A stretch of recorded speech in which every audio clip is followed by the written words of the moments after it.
ये कहानी काल्पनिक है। हम किसी भी तरह के अंधविश्वास को बढ़ावा नहीं देते हैं। इस कहानी के सभी पात्र और घटनाएं भी काल्पनिक हैं।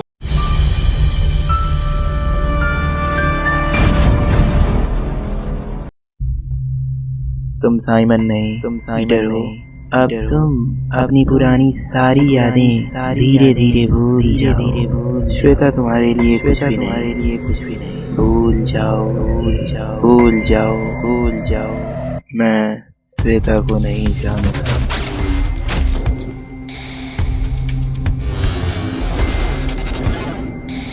ये बहन मेरा पीछा पिछले 1 घंटे से कर रही है। ओहो, ये ब्रेक क्यों नहीं लगा?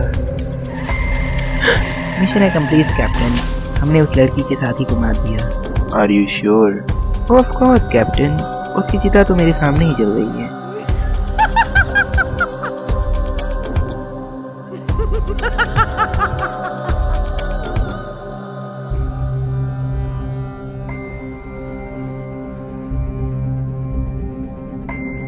साइमन।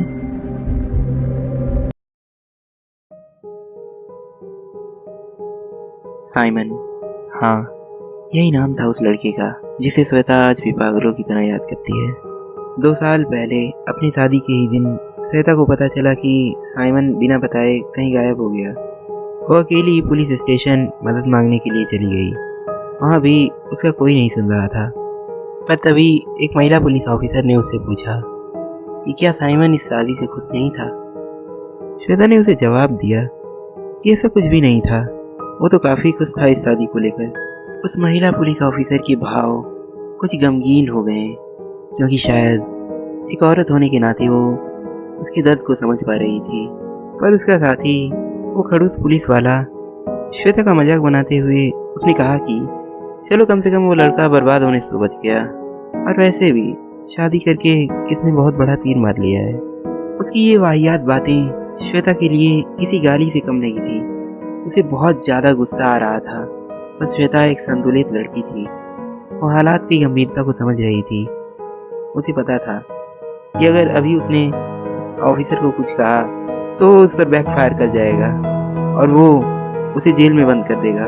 श्वेता ने खुद को संभालते हुए दर्द भरी आवाज़ में उनसे मदद के लिए गुहार लगाई। उस ऑफिसर ने फिर उस पर एक गंदा कमेंट किया, पर इस बार उस महिला ऑफिसर ने उसे डांटते हुए चुप रहने को कहा। उस महिला ऑफिसर ने श्वेता से प्यार से कहा, अच्छा मुझे सब शुरू से बताओ। 6 महीने पहले ही वो दोनों मिले थे और पहली मुलाकात में ही बात शादी तक पहुंच गई। श्वेता और साइमन दोनों ही आर्किटेक्ट थे। कहते हैं कि जब सोच मिलते हो तो रिश्ते बहुत जल्दी जुड़ जाते हैं। कुछ ऐसा ही श्वेता और साइमन के साथ भी हुआ था। साइमन अभी आर्किटेक्ट फील्ड में पूरी तरह स्टेबल नहीं हुआ था। वो अब भी सीख रहा था। शायद यही वजह थी कि श्वेता के पेरेंट्स इस रिश्ते को लेकर कुछ खुश नहीं थे। उन्हें लगा कि जो लड़का अभी पूरी तरह से सेटल भी नहीं हुआ, वो उनकी बेटी को किस हालत में रखेगा, क्योंकि बचपन से ही उन्होंने श्वेता को ऐशो आराम की जिंदगी दी थी। वो लोग श्वेता की शादी एक रईस परिवार में करना चाहते थे, न कि एक नकारे अनाज से। श्वेता जानती थी कि उसके पेरेंट्स इस रिश्ते को लेकर खुश नहीं है। अभी वो महिला पुलिस ऑफिसर आगे कुछ और पूछने ही वाली थी कि श्वेता के पेरेंट्स वहाँ आ गए। उसके डैड के हाथ में एक लेटर था, जिसे लेकर वो रोनी सी सूरत बनाए कहने लगे कि वो तुम्हें छोड़कर चला गया हमेशा हमेशा के लिए, और उसने ये लेटर तुम्हारे लिए छोड़ा है। ऑफिसर ने कहा, ये तो मैं पहले ही जानता था। श्वेता का दिल अब पूरी तरह से टूट चुका था। उसे इतनी तकलीफ हो रही थी कि उसने उस लेटर को पढ़ना तो दूर, देखने से तक इनकार कर दिया। उसकी माँ ने उसे तसल्ली दी, पर शायद ये उसके घाव भरने के लिए काफ़ी नहीं था। कुछ महीनों में ही श्वेता अपनी सारी तकलीफें भूल गई थी, पर साइमन को भुला पाना उसके लिए अब भी मुश्किल था। श्वेता एक बहुत बड़ी कंपनी में काम कर रही थी। उसकी बॉस का नाम मीरा था। एक्चुअली ये कंपनी मीरा के डैड की थी, पर रिटायरमेंट के बाद ये कंपनी उन्होंने अपनी इकलौती बेटी मीरा के नाम कर दी थी। मीरा बहुत घमंडी थी। अपने एम्प्लॉयज़ को नीचा दिखाने के लिए वो कोई भी मौका नहीं छोड़ती थी। उसके इस बर्ताव की वजह से ही उसकी कंपनी के सारे एम्प्लॉयज़ उससे नफरत करते थे। एक दिन मीरा ने श्वेता को अपने बॉयफ्रेंड के बारे में बताया। उसने कहा कि आज हम दोनों डेट पर जा रहे हैं, तो आज ऑफिस का सारा काम तुम्हें ही देखना होगा। मीरा श्वेता को ये सब इसलिए बता रही थी ताकि श्वेता उससे जेलस फील करे। तभी अचानक वहाँ पर मीरा का बॉयफ्रेंड सैम आ गया।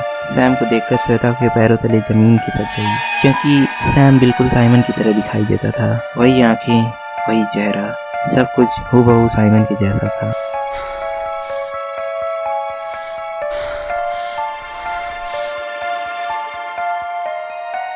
एक दिन एक होटल के प्रोजेक्ट के सिलसिले में मीरा ने श्वेता और सैम को सैलमन क्रीक जाने को कहा। शाम होने में अब कुछ ही घंटे थे। वो दोनों वहां जंगल में उस साइड पर पहुंचे। श्वेता को वो जगह कुछ ज्यादा ही पसंद आ रही थी क्योंकि वो एक ट्रू नेचर लवर थी। सैम ने उसे बताया कि लोग कहते हैं कि ये जगह सुपरनेचुरल चीजों से भरी हुई है। सैलमन क्रीक में देवता और शैतान दोनों का वास होता है। श्वेता को यह बात थोड़ी अजीब लगी। उसने थोड़ी दबी आवाज में कहा, मुझे नहीं लगता कि आज के इस मॉडर्न टाइम में लोग इसमें विश्वास रखते होंगे। सैम ये समझ चुका था कि श्वेता को यह सब सिर्फ एक झूठी कहानी लग रही है। तभी श्वेता ने नोटिस किया कि उसके फोन में नेटवर्क नहीं है। सैम ने कहा कि इसमें ताज्जुब होने वाली कोई बात नहीं, क्योंकि ये जंगल शहर से काफी दूर है, इसलिए नेटवर्क यहाँ पर लगभग ना के बराबर आता है। श्वेता ने कहा, वैसे फिलहाल तो मुझे इसकी कोई जरूरत नहीं, तो चलो हम अपने अपने काम पर लग जाते हैं। पर अचानक मौसम बदलने लगा, ठंडी हवाएं चलने लगी और तभी जोर से बादल गरजा और बिजली चमकी। सैम ने कहा, हमें यहाँ से तुरंत निकलना होगा। वो दोनों कार के अंदर आ गए। सैम कार स्टार्ट करने की लाख कोशिश कर रहा था, पर कार स्टार्ट नहीं हो रही थी। अब जैसे ही वो दोनों नीचे उतरे, बारिश शुरू हो गई। सैम ने श्वेता से कहा, यहाँ पास में ही एक कॉटेज है, हमें जल्दी से वहाँ चलना होगा। वो दोनों भागते हुए कॉटेज के अंदर पहुँच गए। रात हो चुकी थी और मीरा यहाँ ऑफिस में परेशान उन्हें कॉल करने की कोशिश कर रही थी। उनका phone out of network coverage area बता रहा था। अंदर आते ही सैम ने कहा, मैं अपने ड्राइवर को कॉल करने की कोशिश करता हूँ। पर श्वेता का ध्यान तो कहीं और था। शायद वो सैम और साइमन के चेहरे के रहस्य में ही उलझी हुई थी। सैम कॉल करने लगा, पर कॉल ना लगने की वजह से उसने फोन काट दिया। तभी अचानक एक जोर की बिजली गिरने की आवाज आई, जिससे लाइट्स फ्लिकर करने लगी। श्वेता बेहद डर गई थी। सैम ने उसे तसल्ली दी, शायद मौसम खराब होने की वजह से इस एरिया का पावर कट कर दिया गया है। उसने फिर कॉल करने की कोशिश की, पर कोई फायदा नहीं हुआ। सैम ने कहा कि आज मौसम विभाग ने पूरे सॉलोमन क्रीक में रेड अलर्ट जारी किया है, तो आज की ये रात हमें यहीं बितानी होगी। बाहर हर तरफ केवल तूफानी बारिश हो रही थी। करीब 2 घंटे बाद बारिश रुक गई। चारों तरफ केवल पानी ही पानी था। सैम ने कहा, ठंड बढ़ रही है, मैं जल्दी से बाहर जाकर किसी से मदद मांगनी चाहिए। श्वेता ने कहा, हो सकता है कि तूफान फिर से आ जाए। सैम ने कहा, तुम यहीं रुको, मैं बाहर जाकर देखता हूँ। पर श्वेता ने सैम को रोक लिया। उसने कहा कि हम साथ आए हैं तो बाहर भी साथ ही जाएंगे। इसके बाद वो दोनों बाहर आ गए। कुछ दूर आने के बाद सैम ने कहा, ये जंगल शहर से काफी दूर है और ठंड भी बढ़ रही है, तो हम ज्यादा दूर तक नहीं जा पाएंगे। हमें कॉटेज में ही इंतजार करना होगा। मीरा हमें ढूंढते हुए यहाँ जरूर आएगी। श्वेता ने कांपते हुए कहा, तुम सही कह रहे हो, मैं तो इस ठंड में जम जाऊंगी। कुछ लकड़ियां इकट्ठा करने के बाद वो दोनों कॉटेज में वापस जाने लगे। चलते चलते अचानक श्वेता को दर्द का एहसास हुआ। उसने नीचे अपने पैरों को देखा। कटीले झाड़ियों की वजह से उसका पैर जख्मी हो गया था।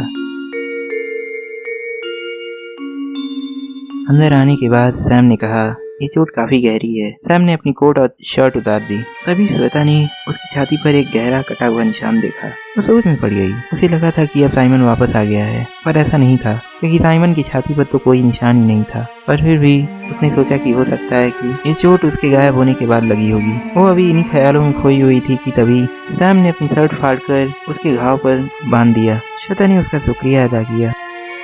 इधर उसके घर श्वेता का बेस्ट फ्रेंड जॉन उससे मिलने काफी सालों के बाद आया था, पर वहाँ उस वक्त सिर्फ उसकी बहन आरोही ही थी। आरोही श्वेता की छोटी बहन थी। जॉन ने आरोही से पूछा कि श्वेता कहाँ है। पिछले 2 दिन से वो मेरे मैसेजेस का रिप्लाई नहीं दे रही है। उसने आरोही के सामने ही उसे फिर से कॉल किया, पर अब भी उसका फोन आउट ऑफ सर्विस बता रहा था। वो दोनों श्वेता को लेकर काफी घबराए हुए थे। इधर श्वेता और सैम जंगल में उसी कॉटेज में फंसे हुए थे। जंगल में उस सन्नाटे के बीच जानवरों की वो अजीब आवाजें दिल को दहला देने के लिए काफी थी। श्वेता डरी हुई थी। उसने कहा कि मैं नहीं चाहती कि मैं आज रात किसी जंगली जानवर का खाना बन जाऊं।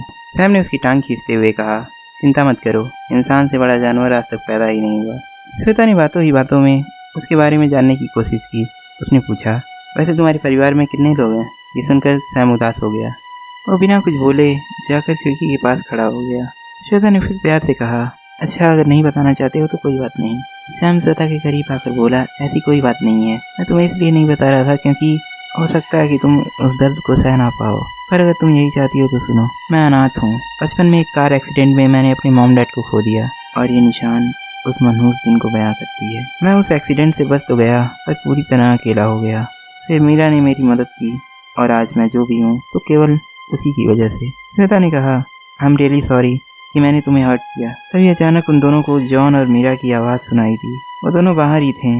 फाइनली वो दोनों अंदर आए। आते ही मीरा ने सैम को गले से लगा लिया। मीरा ने श्वेता से कहा, जॉन की वजह से ही हम दोबारा मिल पाए हैं। अगर वो अपना हेलीकॉप्टर नहीं लाता तो पता नहीं तुम दोनों को और कितने दिन यहाँ पर इंतजार करना पड़ता। इसके बाद सब अपने अपने घर आ गए। थोड़ी देर श्वेता से बात करने के बाद जॉन भी उसे अलविदा कहकर वहाँ से चला गया। काफी रात हो चुकी थी। श्वेता बाहर टहल रही थी कि तभी उसने देखा कि सैम उसके घर के बाहर खड़ा है। सैम को देखकर श्वेता को एक पल के लिए साइमन की याद आ गई। साइमन के बारे में सोचकर उसे एक अजीब सी खुशी महसूस हो रही थी। वो उसके करीब गई। श्वेता ने उससे पूछा कि तुम यहाँ पर क्या कर रहे हो। सैम ने जवाब दिया, बस मुझे तुम्हारी याद आ रही थी तो मैं तुम्हें देखने आ गया। श्वेता ने कहा, वैसे मैं ठीक हूँ, तुम्हें मेरी चिंता करने की कोई जरूरत नहीं। सैम श्वेता से अभी कुछ और कह पाता तभी उसका सिर जोर से दर्द करने लगा। श्वेता जैसे सावधान हो गई। उसने पूछा, सैम तुम्हें क्या हो रहा है? पर सैम दर्द के मारे कुछ बोल ही नहीं पा रहा था। तभी उसने जोर से चीख कर कहा कि मेरा सिर दर्द के मारे फटा जा रहा है। श्वेता उसे संभालने की कोशिश कर रही थी। श्वेता की आंखों में डर साफ दिखाई दे रहा था। उसने तुरंत हॉस्पिटल में फोन करके एम्बुलेंस बुलवाया। कुछ घंटों के बाद वो हॉस्पिटल पहुंच गए। थोड़ी देर बाद डॉक्टर श्वेता के पास आकर बोली, चिंता करने की कोई बात नहीं, अब कंडीशन नॉर्मल है। श्वेता ने डॉक्टर से पूछा कि सैम को क्या हुआ था। डॉक्टर ने बताया कि स्ट्रेस ज्यादा लेने की वजह से उनके सिर में दर्द उठा था। डॉक्टर ने कहा, वैसे हम इन्हें अभी डिस्चार्ज करने वाले हैं। हमने कॉल करके इनकी फैमिली के एक मेंबर को बुलाया है, वो आपसे मिलकर बहुत खुश होंगी। श्वेता ने कहा कि मुझे कुछ जरूरी काम याद आ गया है तो मैं जा रही हूँ। हाँ, अगर कोई आए और मेरे बारे में पूछे तो प्लीज मत बताइएगा। डॉक्टर ने कहा, जैसा आपको अच्छा लगे, मैं उन्हें आपके बारे में कुछ नहीं बताऊंगी। डॉक्टर को ये बात थोड़ी अजीब लगी। श्वेता ने डॉक्टर को थैंक्स कहा और वो वहाँ से चली गई।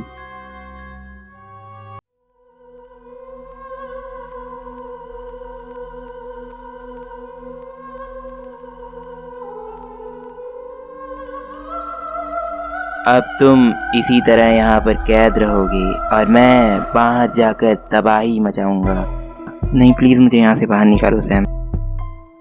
कोई है? प्लीज प्लीज मुझे यहाँ से बाहर निकालो। तुम्हारा शक सही है। तुम्हारा पति कोई एक इंसान नहीं बल्कि एक ही शरीर में रहने वाले दो अलग अलग इंसान हैं।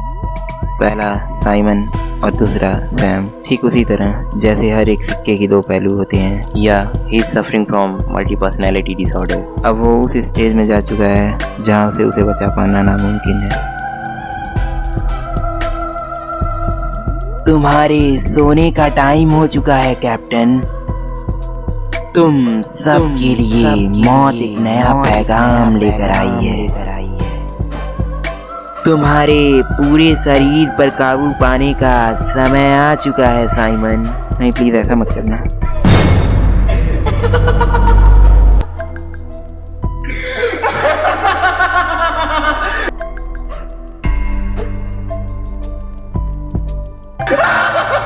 अलविदा श्वेता। सब के सब मरेंगे सब। फिर से एक अजीब सपना।